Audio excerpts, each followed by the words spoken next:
Hi, I'm Cassie Kaser, reporting for Real DV, and we are at the closing night gala here happening for the online film festival, and with me, the critic of all critics, Roger Ebert. Hello. That's very high praise. Thank you very much. Hey, you deserve Maybe it. too high. No, not at all. Okay. Now you're the keynote speaker here for the awards ceremony. Give us a peek of what's going to be going on. Well, what's interesting is that this festival this year has taken off in ways that nobody expected it to. I mean, when you have people like Ron Howard and Jodie Foster and Quentin Tarantino and Jeffrey Katzenberg turning up for the events yesterday and today, it's an indication that the mainstream industry is really fascinated by films that are primarily made for the web and shown on the web. Right. And it has to be seen, I think, primarily as a distribution medium that is available to anyone who really wants to make a film. You no longer need a 35mm camera, you don't need MGM, you don't need a 200-member crew, or a caterer, or lights. Money you need about $3,000 to make a film. You need about $1,500 for the camera, and about $1,500 for the computer, and you can go out, and $20 for the tape, and you can go out and make a film. Mm-hmm. And once you've made it and edited it, you can show it online.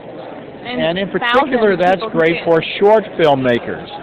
Short films have been threatened in recent years. Well, the last 20, 30 years. It's been a long time since most people have seen a short film before the main feature in a movie theater. Right. And now, short films are obviously the right length for the Internet with today's bandwidth problems. Mm-hmm. People will watch a 4-minute or a 9-minute film on the Internet. And as a result, there's been an explosion of creativity in the short film world. You go online to any of these sites, and you can just choose great films. And that's just the beginning. That's just the beginning. As bandwidth comes along, there will be sneak preview sites for feature films. Everything depends upon delivering picture and sound good enough that people will watch it for 2 hours. I don't know about, have you ever watched a 2-hour movie on the Internet? No, I haven't. You can, you know. I'm sure you can, but have you ever? No. The attention span, like you said, it's just the picture's not going to be there. It's not going to be there in the real player window or the QuickTime window. 2 hours is too long. You might end up taking even if you have double size, it's still too long. Right. If it's high quality, if it looks like TV, you're going to watch it if you like it. Right. And we're getting ready to start here, the awards ceremony. How many films did you view for this? 0. I'm not a judge. I'm a keynote. I'm in the concept. Okay, I was hoping that you were going to give like a thumbs up or a thumbs down or something. Why don't you just... I have seen some of these films, but I'm not really here as a critic, and I wasn't on the jury. Okay. So therefore, it's better if I just stick to the big picture. Okay, that's fair. And the big picture is the online film festival. Give me your review for that.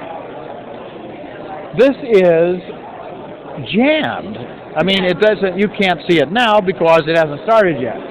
But there were people lined up outside. There's a gridlock in the streets. They've had capacity crowds for everything they've done for the last 2 days. Nobody expected this kind of response. They're going to have to find bigger facilities next year. Right. It turned out that there was a hotbed of interest in this subject that it took this festival to identify. Okay, so having said all of that, you know, you got your thumb here for the festival. Okay. What are you giving it?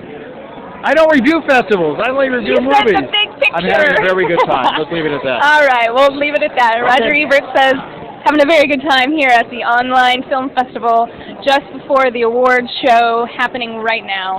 Thanks for talking to us. Have a good night. This is Cassie signing off for RealDV.com.